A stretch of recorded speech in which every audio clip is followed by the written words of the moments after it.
Le mot « qualité », on l'entend tout le temps, mais qu'est-ce que ça veut dire pour vrai?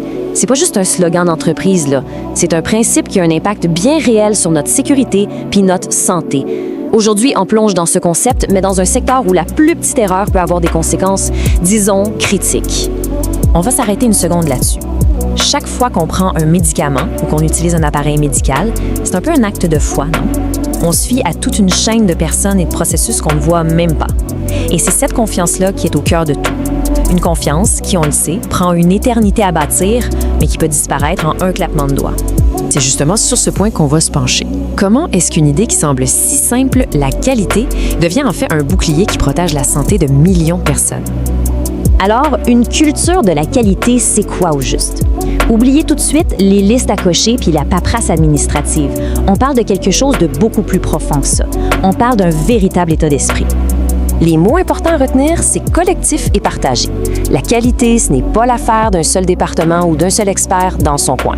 Non, c'est une mentalité qui doit être partout dans une organisation, de la haute direction jusqu'à la personne sur la ligne de production. Bon, le concept est super inspirant, on est d'accord. Mais en pratique, comment on fait pour passer de cette belle vision à la réalité du terrain?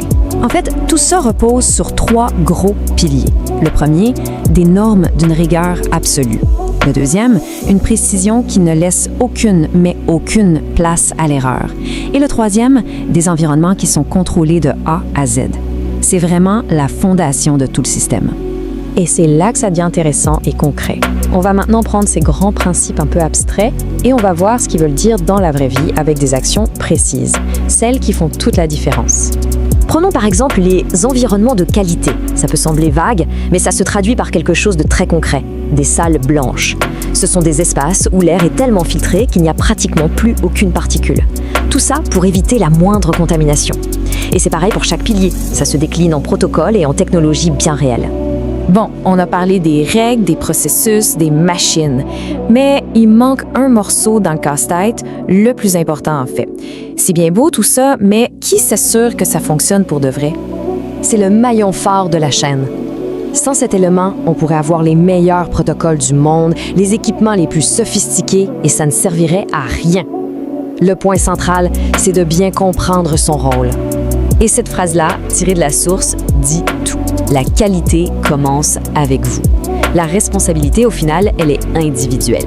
Une culture de la qualité, ça n'existe que si chaque personne dans l'équipe se sent personnellement responsable de cette mission. Et c'est ça l'idée finale, une seule culture, unifiée. La responsabilité est partagée par tout le monde. Et l'objectif d'excellence, ce n'est pas la peur de se faire taper sur les doigts qui le motive. Non, c'est une conviction profonde que c'est la seule bonne façon de faire les choses.